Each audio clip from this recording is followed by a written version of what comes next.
जिन घरों में पीने का पानी उपलब्ध नहीं है, उनको पीने का पानी प्राप्त करने के लिए मशक्कत करनी पड़ती है। माताओं बहनों को सर पे बोझ उठा करके, मटके लेकर के 2-2, 3-3, 5-5 किलोमीटर जाना पड़ता है।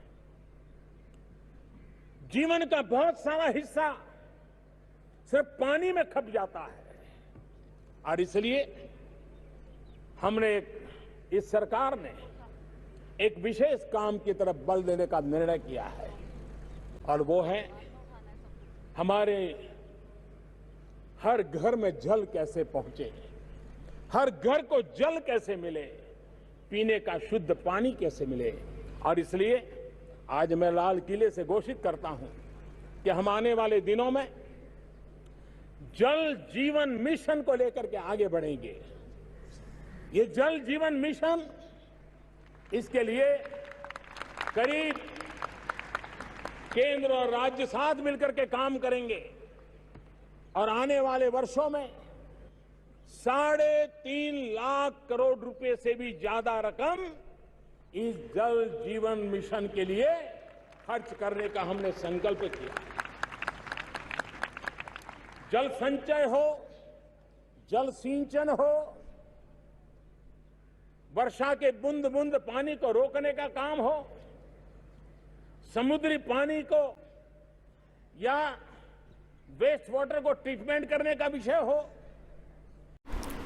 Immediately after assuming PM post in 2014, Honorable Modi ji in his first address to the nation on Independence Day expressed his agony for village women who roam 3 to 4 hours daily to collect few liters of drinking water for their family. He launched Jal Jeevan mission to supply drinking water at every doorstep.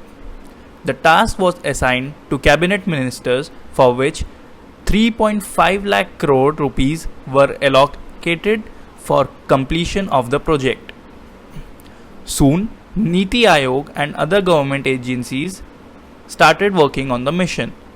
Media and news channels invited experts for discussions on planning and execution work so that we overcome future water crises. Unfortunately, all funds have been misappropriated on wasteful efforts without achieving the targets of the mission. Thus, the mission could not be successful. Extract of few futile discussions held by reputed news channels are highlighted here.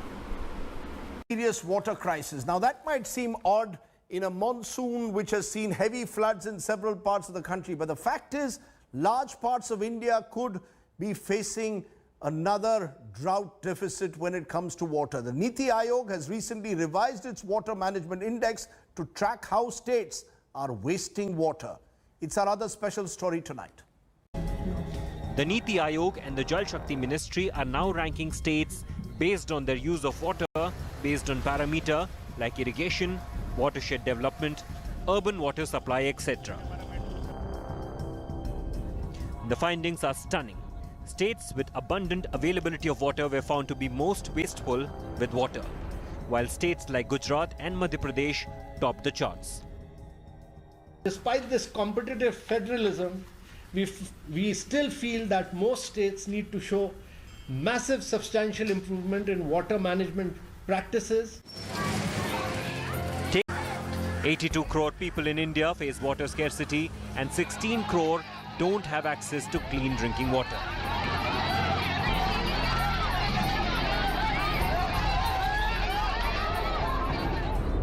The Narendra Modi government has set the ambitious target of giving every rural household assured water supply of about 55 litres per day. Water for all by 2024 is a daunting task the Modi government has set itself. For any realistic chance of reaching there, work needs to be done right now. We had that level of political leadership which is unprecedented. It made all the difference, and then of course the people got involved. It turned out to be a Jan Andolan. And I think very much on those lines, the Prime Minister sees the water mission, all the challenges ahead of us, getting people involved in the same manner as we did in the Swachh Bharat mission, making it a Jan Andolan. So from Jal to Jan Andolan, it's going to be very complex, very challenging, but we think we'll get it done. You know, those are all lovely words, from Jal to Jan. But let me just throw the hard facts. As the Niti Aayog report has done on water, 82 crore people face water scarcity, 82% rural households don't have piped water supply, 16.3 crore people don't have access to clean water, 5 of the world's largest cities facing water stress are in India, only 35% urban households have piped water supply. These are पानी की महत्ता से हम सब परिचित हैं। इसके बावजूद भारत में वर्षा का अधिकतर पानी बर्बाद हो जाता है।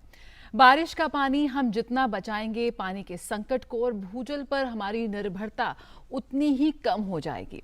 और इसलिए प्रधानमंत्री ने दिया मंत्र कि जहां भी जब भी संभव हो वर्षा के जल का संग्रह करें, और घोषणा हुई जल शक्ति अभियान कैच द रेन अभियान की। और लोगों की भागीदारी के माध्यम से जमीनी स्तर पर जल संरक्षण करने में हम लगातार नई नजीर पेश कर रहे हैं। पानी घर घर पहुंचाया जाएगा, उसकी सिक्योरिटी के लिए ये बहुत जरूरी है कि उस गांव वाले वो अपनी जवाबदारी ले लें, वो सोर्स सस्टेनेबल रहे, और उसके लिए उनकी जमीन, जैसे कहा था, जमीन पे पानी रोके, ड्रेनेज में पानी जहां जरूरत है वहां रोके, वो रिचार्ज भी करेगा और इरिगेशन की जो जरूरत है उसको कम भी करेगा। हाँ, कम्युनिटी जब इस काम को करती है तो उसके रिजल्ट बहुत अच्छे आते हैं और वो वाटर सस्टेनेबल होता है।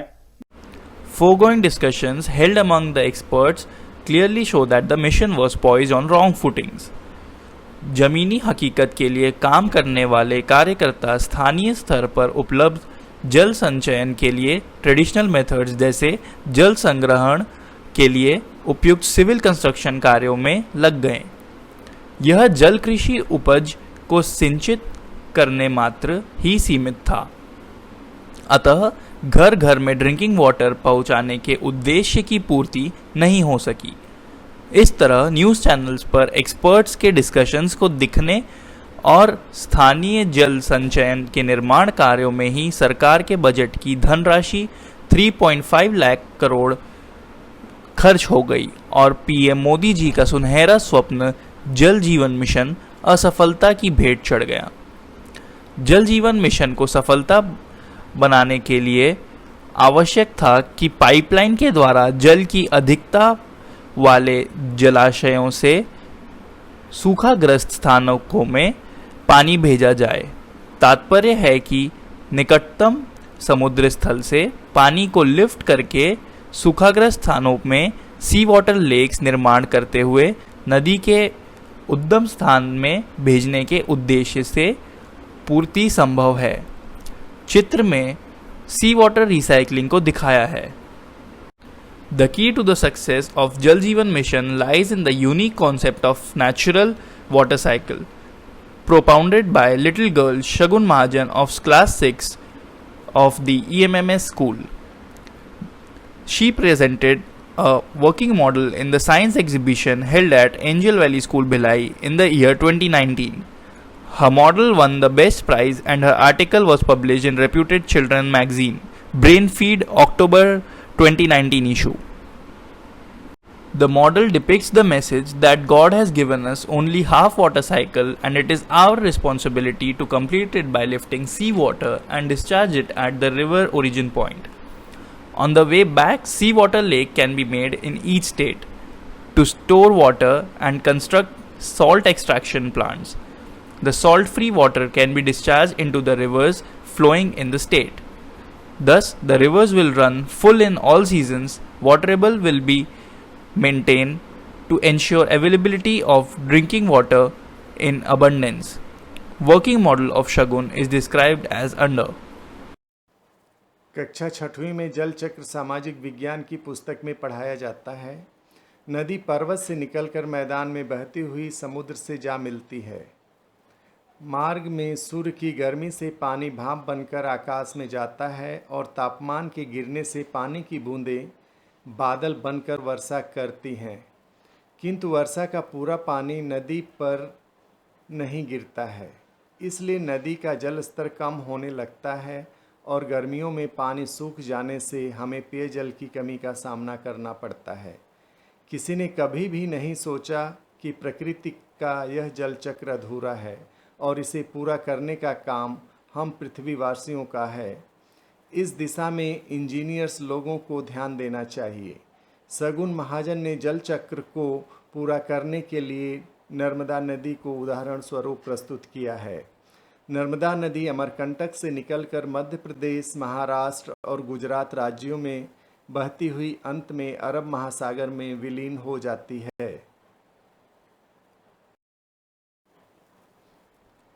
चित्र दर्शाता है कि प्राकृतिक जल चक्र को पूरा करने के लिए समुद्र जल को थल मार्ग से पाइपलाइन द्वारा मुंबई, नासिक, औरंगाबाद, नागपुर, रायपुर होते हुए अमरकंटक में नर्मदा नदी के उद्गम स्थल तक पहुंचाने का सुझाव दिया गया है।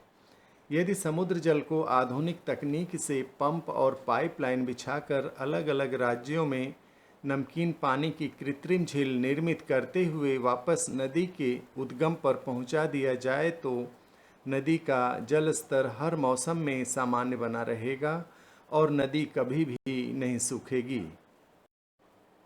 यह समझना अति आवश्यक है कि पृथ्वी स्वयं बहुत अच्छी छन्नी फिल्टर बेड है, इसलिए समुद्र जल को वापस नदी के उद्गम में छोड़ देने से पानी पीने योग्य बन जाएगा और इस कार्य को पूरा करने में अधिक से अधिक लोगों को नौकरी मिलेगी, उद्योगों में बढ़ोतरी होगी और राज्य खुशहाल बनेगा।